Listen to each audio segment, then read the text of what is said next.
Welcome to the Real Triathlon Podcast. I'm your host, Garrick Loewen, here with Nicholas Chase and Jackson Laundry.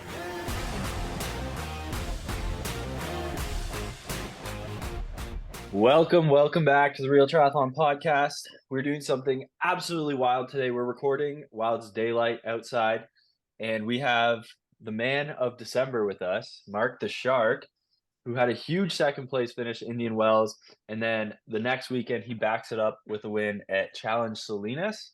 Don't really know how to pronounce it, but he went to South America and he took South America by storm. Some great results down there too. Marc went first, Jack got second, and Nick came in fourth, which was pretty huge. Great way to end the season. Nick's joining us today as well. No Jackson, but boys, how are we doing? How are we feeling? You gotta be feeling pretty good after that. We are feeling great. It was a successful South American trip for sure. We did not get sick. We put 2 people on the podium. And for me personally, it was just a great season and a great way to end it. And I'm excited to finally get on the RTS podcast. I feel like I've only been on it once. I've been missing out. But Nick, it's been you've been like doing you. all we miss you too, buddy. It's a little lonely. You've been doing all kinds of other podcasts, so we figured you just didn't have time. Clearly your internet is not that good. It just lagged out on us, but that's okay. No sudden movements. But I was a little bit bummed in myself at Salinas because I wanted us to have the whole podium, and I could not bring Justin back, even if somebody was like, here's $1 million, bring him back. I still don't think I would have been able to push myself any harder. So bit of a bummer, but still happy for Marc. That's the main thing. And Jackson, that he didn't die completely. And kind of a funny story. As I'm moving to better internet, I am on the run in Salinas, and I am cheering on Nick. I'm like, Nick, you can catch him. He's in, I think you're 5th or 4th. He might have been in 5th still. Yeah.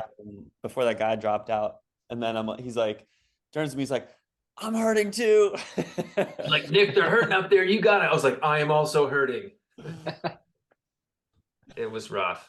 But I'd say some war stories there's a lot of good war stories, I think, from that race. Anytime there's an inaugural race in a third world country, anything can happen. And we experienced a lot of course changes, recon rides where I guess we did it right. We showed up like, I don't know, a day and a half before the race after a long bit of travel. Other athletes showed up maybe like Tuesday that week. We got in basically Friday at like 5 p.m., 4 p.m.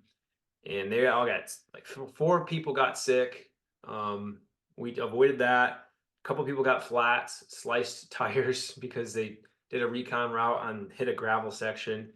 I think we dodged some bullets and we did it right. Marc, we had to listen to Marc bitching for Indian Wells and Challenge Salinas for, guys, I don't know. We're showing up real late. I'm a little nervous. And Jackson, like, this is the way to do it. It's fine. It's fine. So, Marc, what are your terms now for showing up to a race? Yeah, I guess it just really doesn't matter when you show up to a race. As long as you're fit, you do everything you can to like keep moving or keep hydrated. It's anything can, and you can make anything work. So I moved to better Wi-Fi, but now I got noise. Can you hear the background noise? Not yet. Your family's just tell your family to please hush up. I don't know where the route. Hold on a sec. Sorry, I'm messing up our podcast. Well, you're making so much work for me, Marc. No, this is gonna stay in there. This is quintessential Marc. Like, absolutely. Look at him. He's muted and yelling at everybody. I need everyone to be quiet. Everyone shut up. I'm trying to do my job. Some of the biggest podcasts in triathlon have like the worst audio, and guys just like jump in and jump out, and they just have like this conversation, and they're like, "Well, yeah, we did 100,000 downloads on that episode." So it really doesn't matter. But I'm just gonna it doesn't seem to matter here because it's not lagging anymore. Upstairs it was lagging, and Nick was doing a little beatbox. I don't know. This is good. Rhymes. As long as it's good internet for Garrick, since he's recording, that's all that matters. Sweet. Can you put your head back in the frame? So I like being here. You can see my lip. I got absolutely burnt in Salinas That's herpes.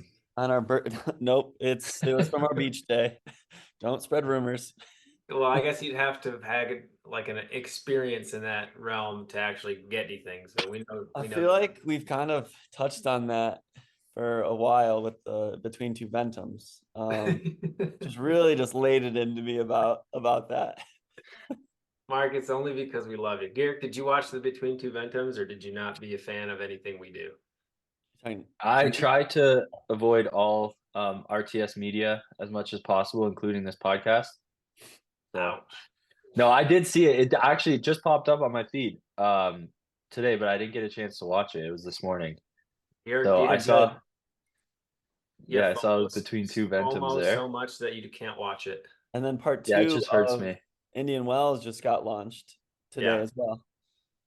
Yeah, I watched the Cabo ones.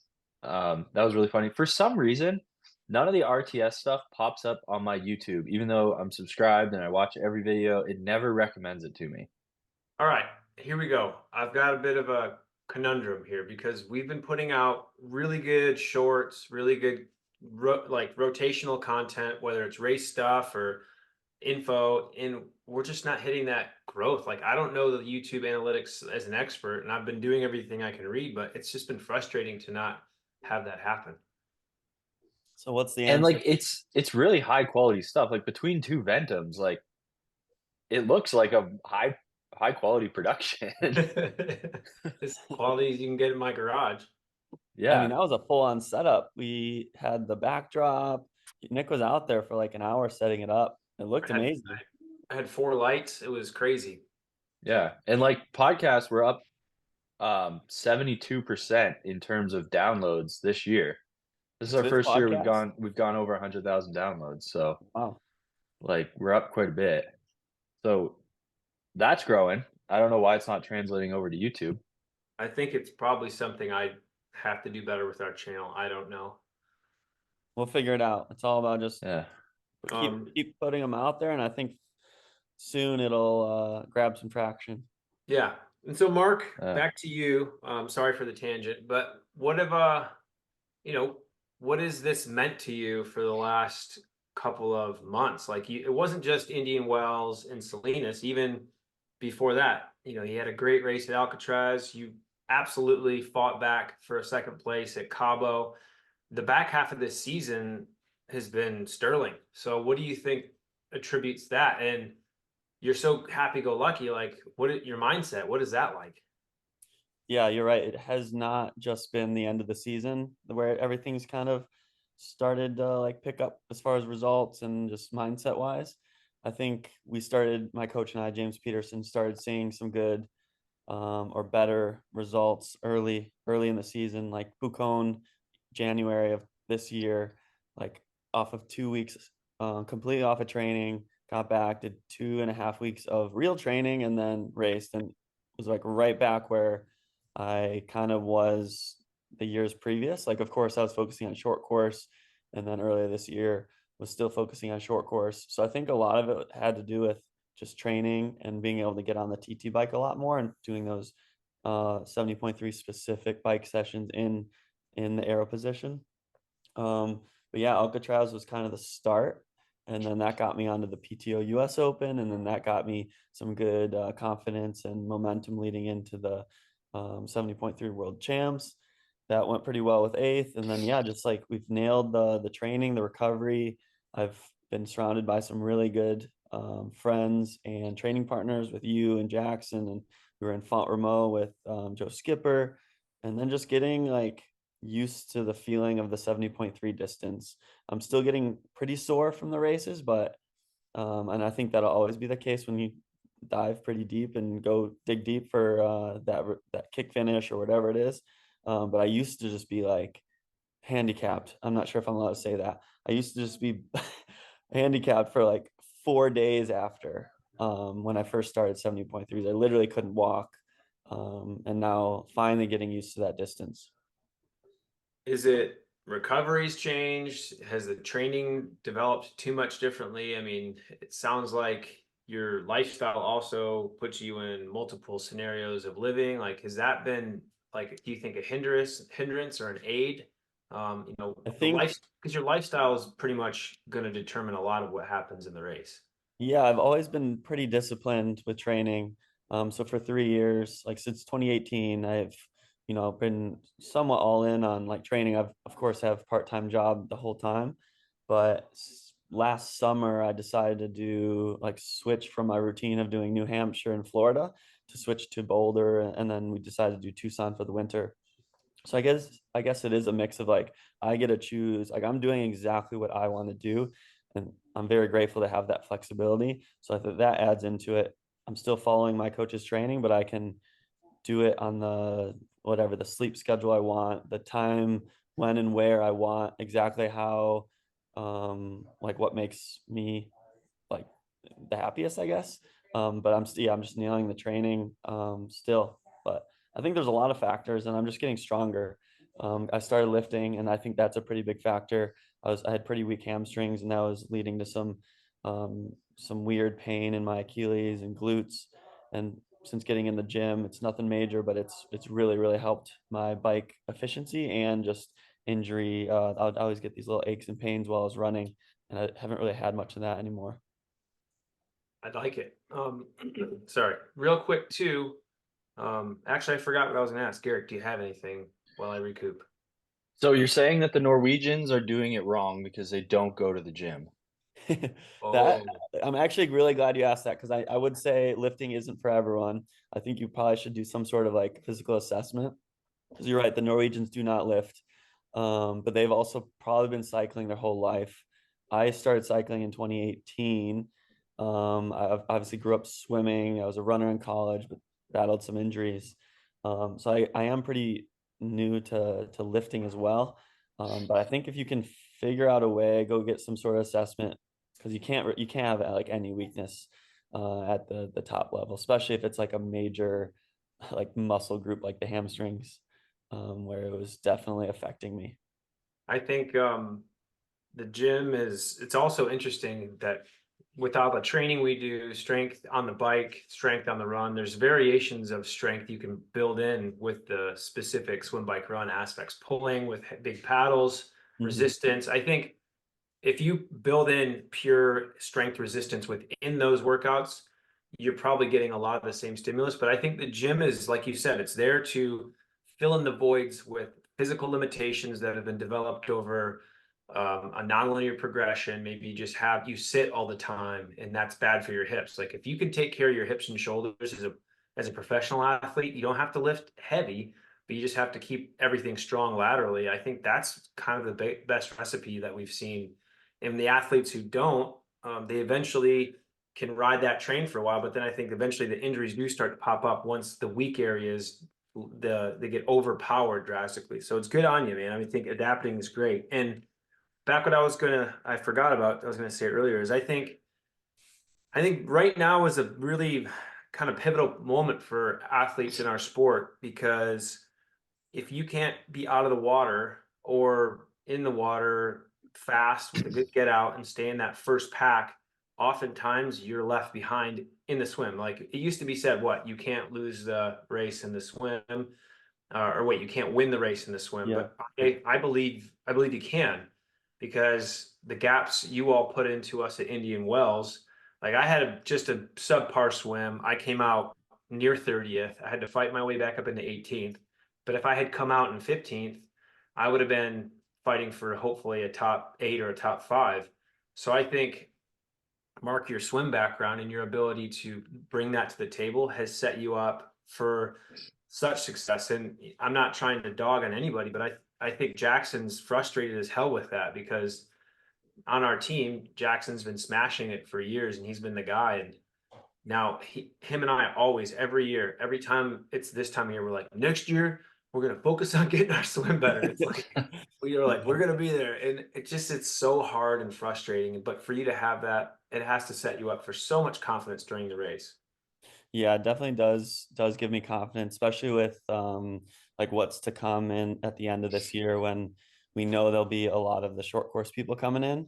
They've seen how much money that the 70.3, the PTO, the Ironman athletes can make, and obviously a bit easier to get sponsors. So we'll see a big switch of athletes coming over. So that's just going to make that front group even stronger. But of course, like for me, it was still focusing on the bike. There's like, I'd be in the front swim group, and then I would like not have the legs to go with Ben or all these guys at the start of the bikes. So that was always my focus, is just making sure like I'm there on the swim, but making sure I can stay there on the bike, or at least not lose too much time. Like I don't need to be as fast as Sam Long on the bike or as fast as Jackson.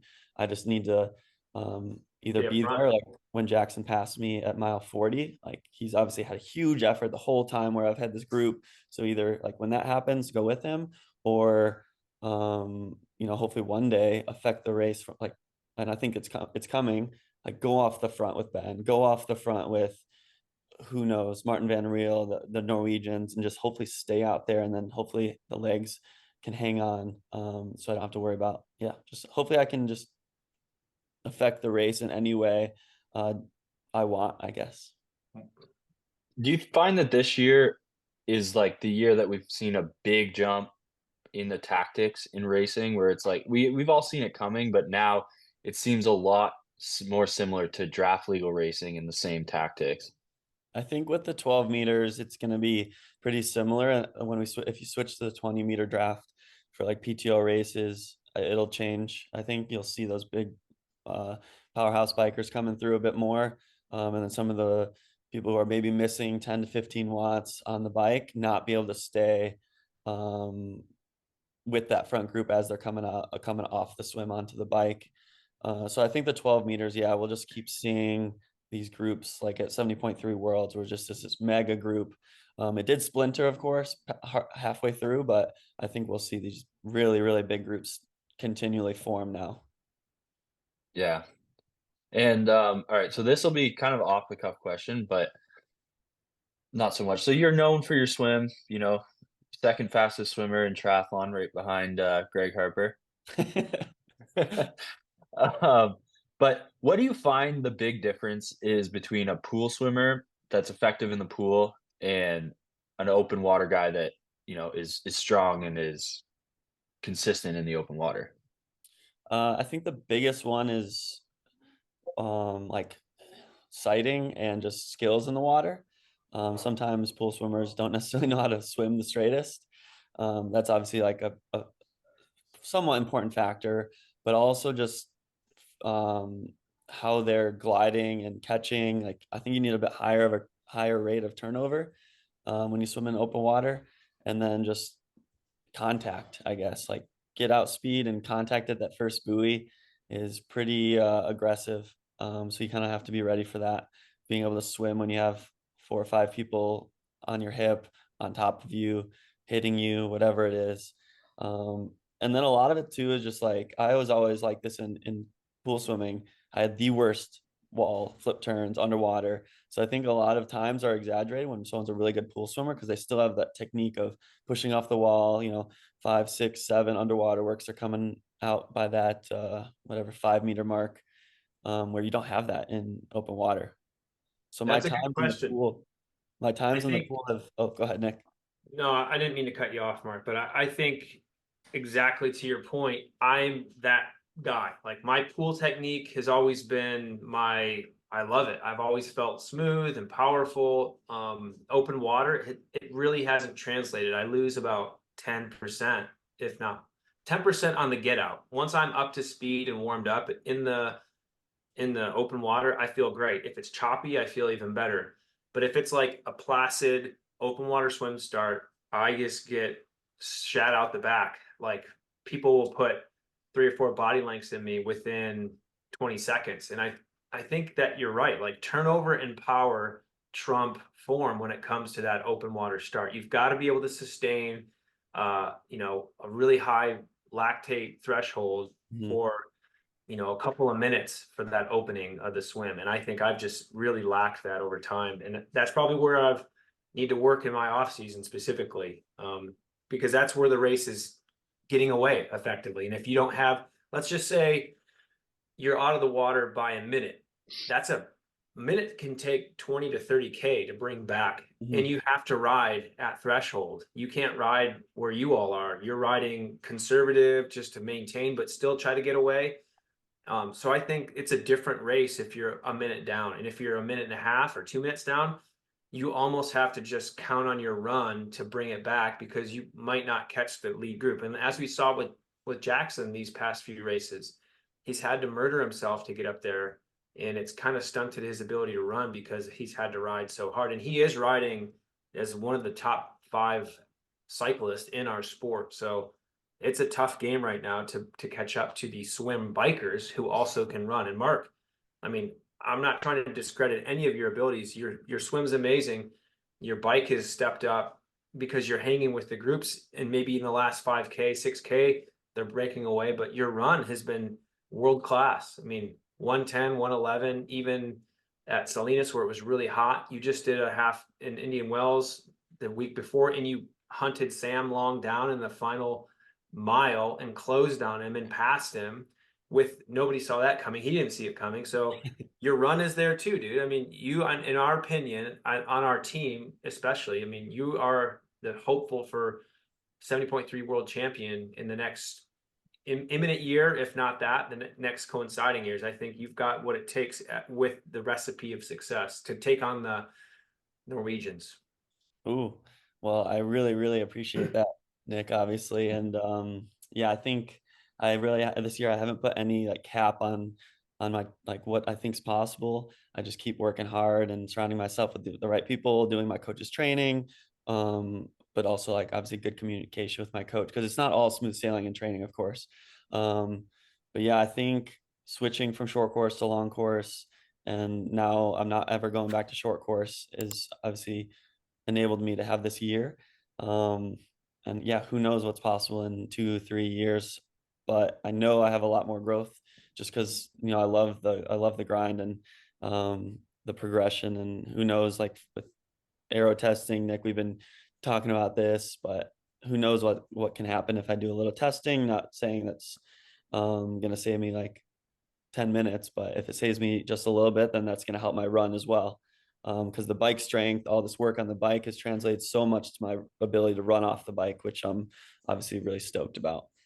I think it's ultimately your bike power is going to get better no matter what the CDA says, because I know there's a lot of contentious talks about all of this when we talk about Ventum exclusively, because there's a lot of, number one, bad vibes, bad opinions, but it's not really been backed up. But look at what Jason West has done on the Ventum versus Jackson. Even at Cabo, it was a great person-to-person analysis. Jackson put 2 minutes into Jason on the exact same bike, but Jason still ran him down. And, you know, if you look at the power and everything associated with those two, you know, would they have been a lot faster by a significant margin? I think the CDA is valid, but I think everybody, it's like the lactate threshold or lactate testing was the last thing everybody was focused on. Now it's all CDA. I think it's whatever's hot, people are trying to really fine tune. That's why 80% of the top pro bikes, you'll see electrical tape on them on the front end. Yeah, and then it's just tactics, like being smart and racing the course. Yeah. There's this I was doing this workout almost every weekend. It was either like 3x20, so an hour progression, so 3x20, 20 at like, let's say 280, and then 300, and then 320. This is in Boulder, and sometimes my coach would be like, best Wait a minute, effort. this is a Stages power meter. We just need to put that out there. Reads. Yeah, Stages power meter, and Stages power meter, but it's at altitude, so maybe that's a No, net you're right. Good 0. call. Good call. But yeah, sometimes it was 2x30, and then the last 10 or 20 was just like best effort. And for my coach, best effort isn't necessarily all out. It's just like race it pretty much. So there was this one section of road, and it was actually similar to Cabo as these rollers. It's not just flat, you're not just in TT, but I would just race it and like try to be as efficient as possible. So on the downs, you know, I'm not always pushing the 320 like I'm supposed to. Because I'm spinning out, so I'm being efficient there, and then keeping the momentum into the next one and pushing a bit more as I come up and over these rollers.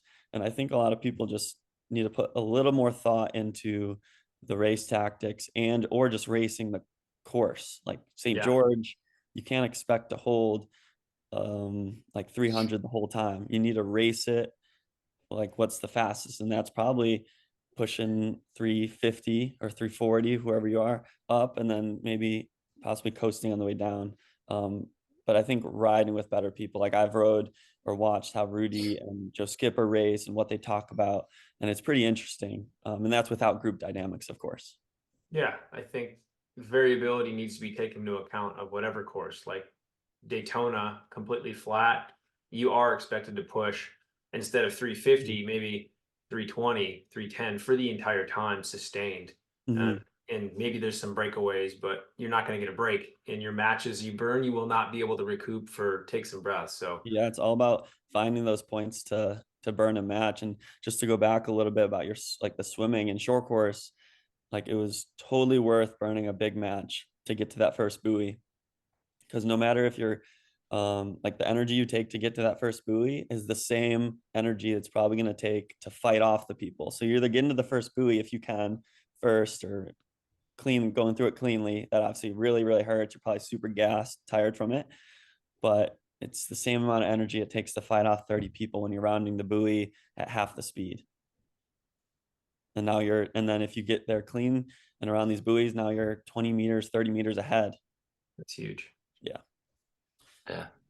And that's actually a dynamic that a lot of people forget about in long course. Is like they get out, like all they think about is like it's just a time trial effort the whole time. And you see this among age groupers that are really successful and then come over to the pro field, where it's like, yeah, the first buoy, wherever that first buoy is, like you're swimming as hard as you can to that first buoy. I don't care if it's 300 meters away or like 700 meters away. You're almost always swimming as hard as you can to the first buoy, because that's when it always settles down. Whether you're fighting guys or not. Like Mark, you're in the front. I'm never in the front. I've only let out of one pro swim ever. But and on the bike too, like guys don't train that, like you said, like riding the course, even if it's variable, not factoring in group dynamics where it's also surgy, and that is going to take a lot out of your run if you're not trained and you're not used to that variable effort, right? Yeah, I think the short course stuff, training and racing, has helped me already in the long course. In almost all my races this year, if there's a group, so Cabo, I looked at power, and Salinas, I actually didn't look at any power, but Indian Wells, didn't look at my power once. I had it on the GPS, the route. I had my route, and that's all I was looking at. And I find that's a great idea. I did that at Salinas too, because it was like you are crushing yourself in a cross headwind for about 20 minutes. I don't want to see any of that shit. I just want to suffer and figure out what that means later. Yeah, but so there, like when I went to the front, I put the power up. If it's more of a solo effort, I'm putting the power up just because I don't want to absolutely implode. But at some point, like when you guys passed me that first time, I was still feeling pretty rough. I did, you're right, switch it to the GPS, because in my head, I'm like, it does not matter what I'm pushing. If I want to win this race, I have to go with this group. And that's kind of what Indian Wells was too. Got out of the swims 9th, and then me and Ben both had an amazing transition. I was looking at the splits. We went from like, I think we were 6th and 7th out of the water, and then we both went on the bike. He was first, I was second. And then it really just didn't matter the power from there, because I knew there was going to be this group coming by. And if I wanted a chance to do well in the race, I had to go with that group, whatever it took, and knowing that it would probably settle. And then, we saw Sam and Jackson slowly catching. So I was like, all right, get ready for that, relax. And then when Jackson came by, it was just flip of the switch. I have no other option if I want to win or do well in this race than to go with Jackson. That was for my win, I guess you could say. And sometimes it's just better not to have that 350, 360, whatever it is, whatever your number is that you don't ever want to really see. Sometimes you just put it on GPS, ignore it, tell yourself it's only for a short time, and then just hang on for dear life. Yeah, I think the progression of this sport over the past 2 years is really exciting, because the racing is more volatile. Just because you're in that front bike group if you've had to shell yourself. I mean, guys are taking a lot more risks. The women's sport is also changing quite a bit in terms of girls sending it off the front and seeing what they've got, the attitudes coming into it. There's a lot more growth in this sport than I've ever seen, and our team has experienced too. So it's awesome. I want to take a quick pivot from just a standard race dynamic question and ask you a more personal question. If you had a chance to, I mean, we know you're single. It's no secret. So if you were to find, I knew this question, some sort of question like that was coming, because you got a little grin, and then you started with the question. Yeah, I know. I kind of set myself up to be caught. I just want to know, like, would you rather have a relationship with a female pro triathlete or somebody who's in the sport, or would you rather have somebody on your side who's more of like an external regular lifestyle? Because I see couples versus non-couples, I coach them. And I think it's a great topic. Like, how would you see that working best for your lifestyle? Yeah, you're right. I could see it either way. I really just, as long as, this girl is like, we get along, it's fun, everything, like either way, it doesn't matter. It's really just. But balancing training is got to be tough if somebody's just as crazy as you are. And where does the relationship fit in your mind? If you're, because I know you're thinking about it. I mean, we all want to have a partner. So what was your partner like? What's the ideal dating app situation for you? The $1 million question. No, I mean, it would be, in my eyes, amazing to have a partner who's doing triathlon, we travel the world, whatever, this 5 more years of the career, traveling the world, racing, making a living, getting all these awesome sponsors, having an awesome time, like making memories together. And then I can support them, obviously. Then we like support someone as they're chasing their biggest goals, as they're chasing their dream job, whatever their goals are in triathlon. I think that would be best case.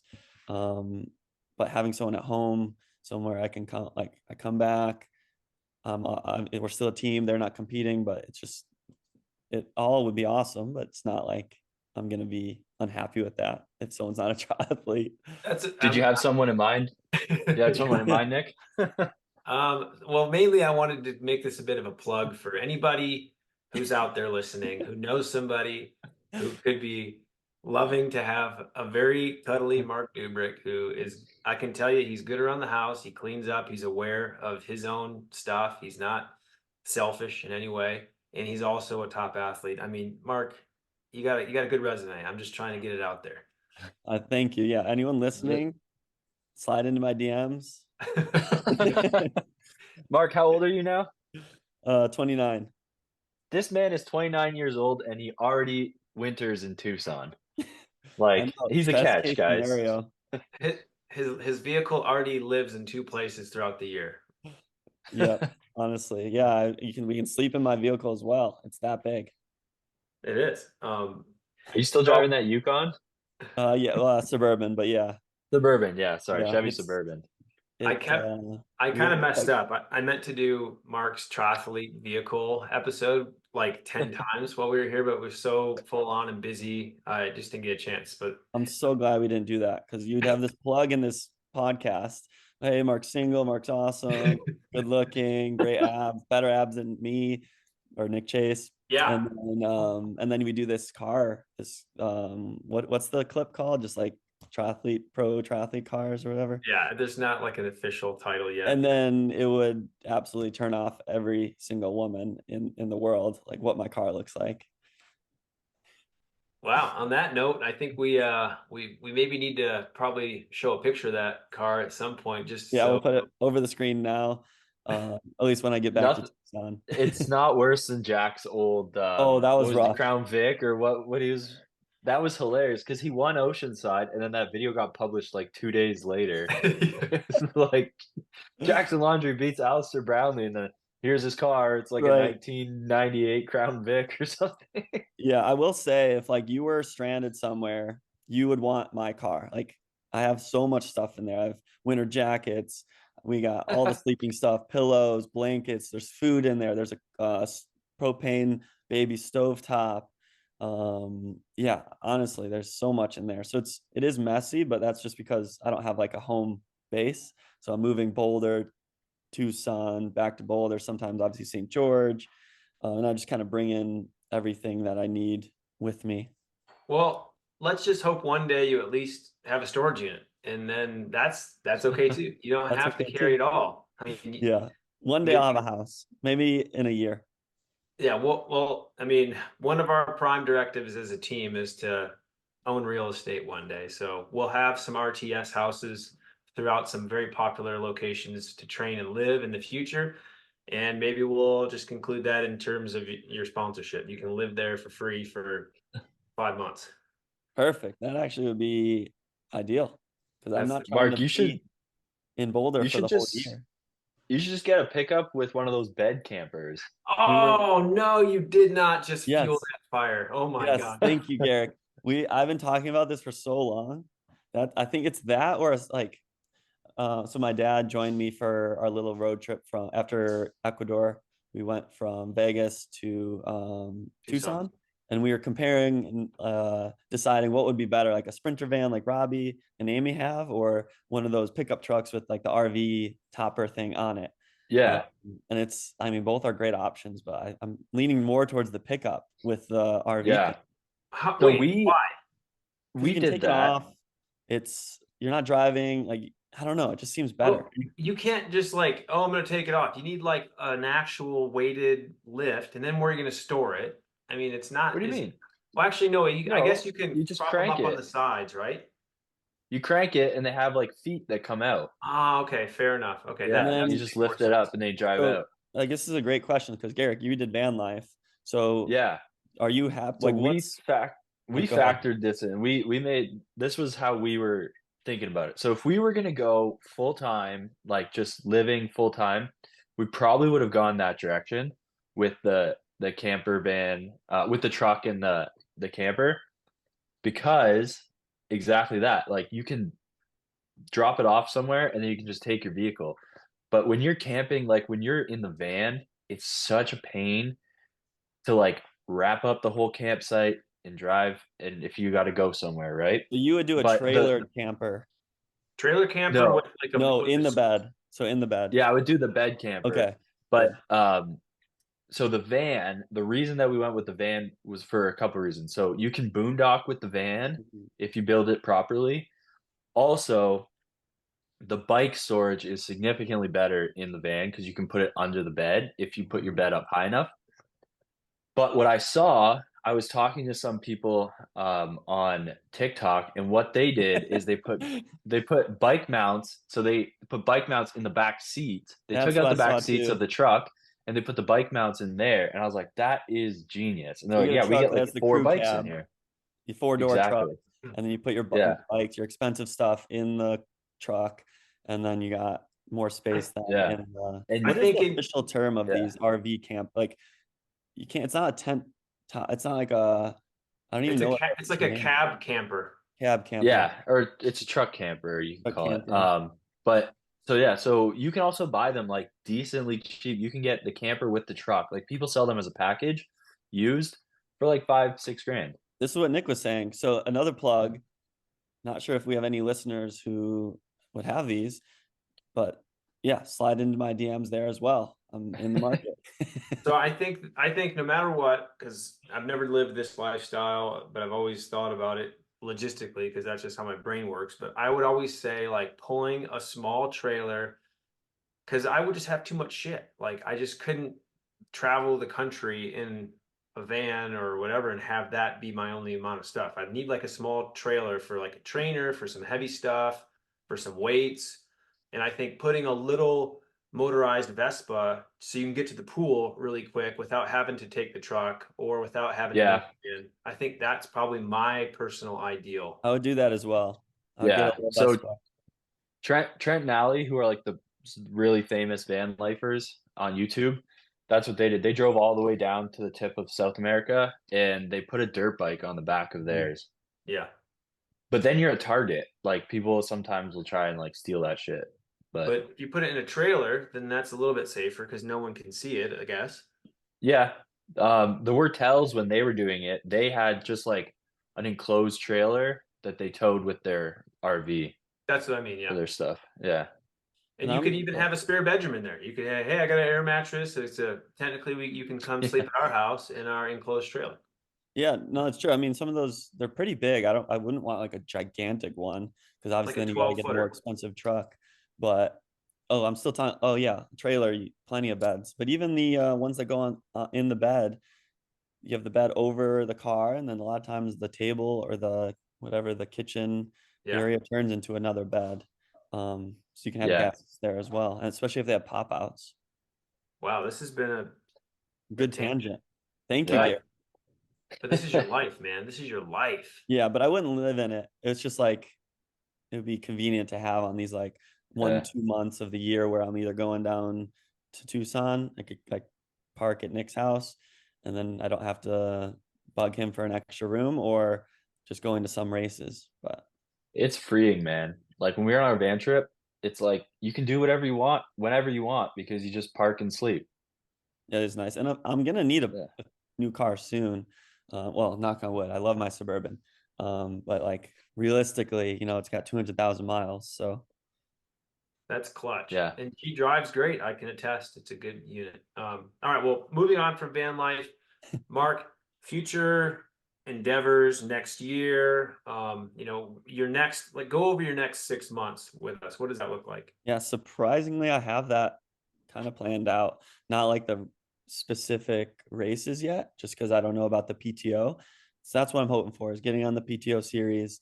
It's pretty unlikely to get a contract, but hopefully wild cards and maybe who knows when they'll decide on those. I'm guessing like a month before. I But think it's pretty happening much, soon.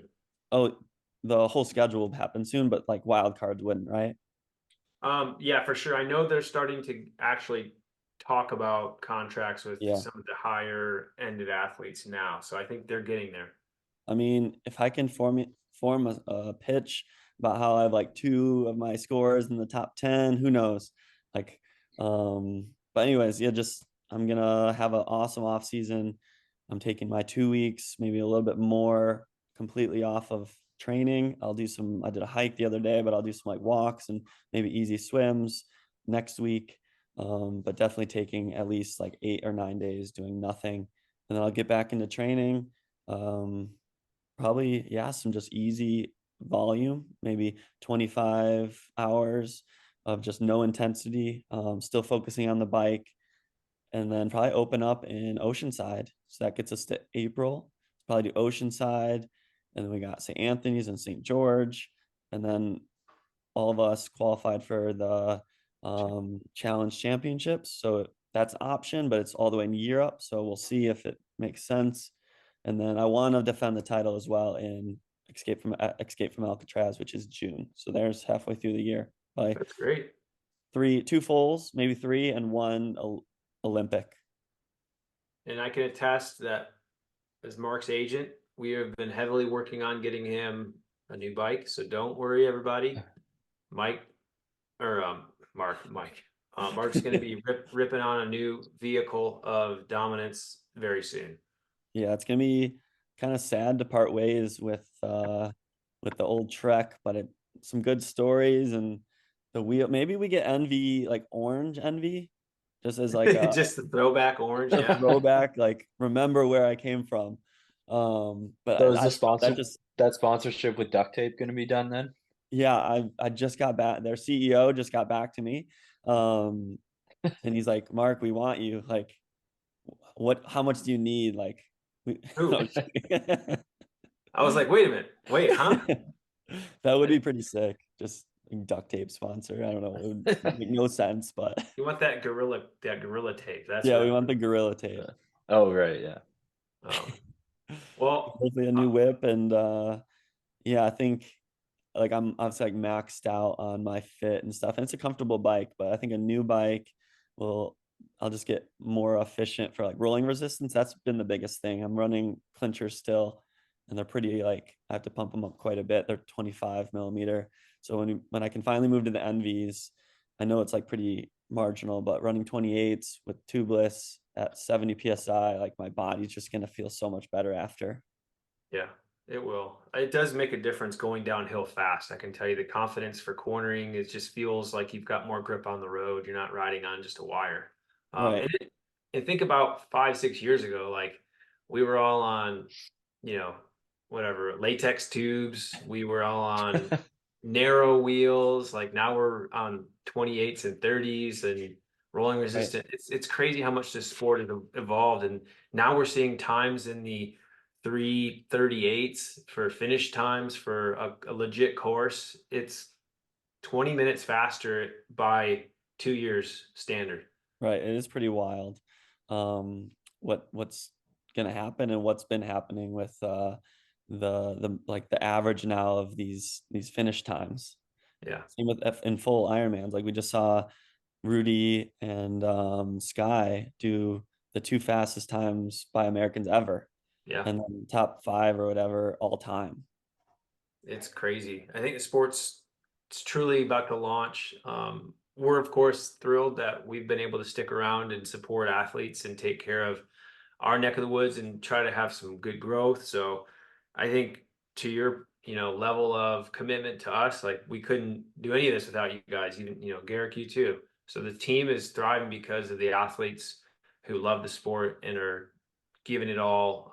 So I see nothing but good things for the next foreseeable future for us, and Yeah, especially, I know. It's really, really exciting. yeah, Obviously I'm on the team and I'm partially biased, but like just what we've been able to do and the at least how much fun I've had doing it as well. Coming down to you, Jackson came down, we trained, we raced well, and then we went to Ecuador, raced well. And not many teams, no teams probably do that. mhm. Um, so it's really exciting. We see almost everyone like a handful of times in the year. We get together as a full team. Obviously, we have Cozumel camp, but we get together at all these races as well. And I think we're building this community that is probably going to be one of the most fun, and just performance wise, we're going to be one of the best teams soon. So it is exciting, and yeah, buy stock in RTS, but more so, yeah, it's just a really fun group. So I've been enjoying it. Thank you, Nick. Yeah, thanks, Garrick. Anything to add about anything at all? RTS to the moon, baby. To To the the moon. moon. Anything is possible, but in reality, like what's going to stop us? Just money, probably.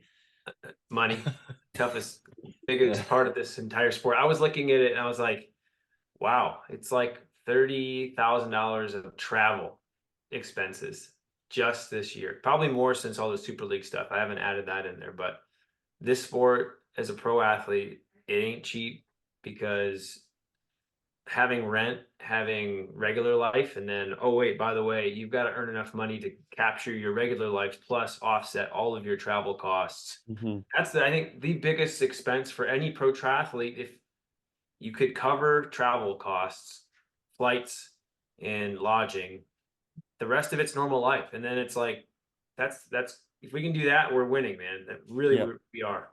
Yeah, and it goes, yeah, those are some big expenses. And obviously I don't have family, I don't have kids, so that helps me. And I don't mind having roommates, and I'm cutting costs where I can by having those roommates, by I guess moving around isn't necessarily saving me anything, but I'm not hooked into a lease.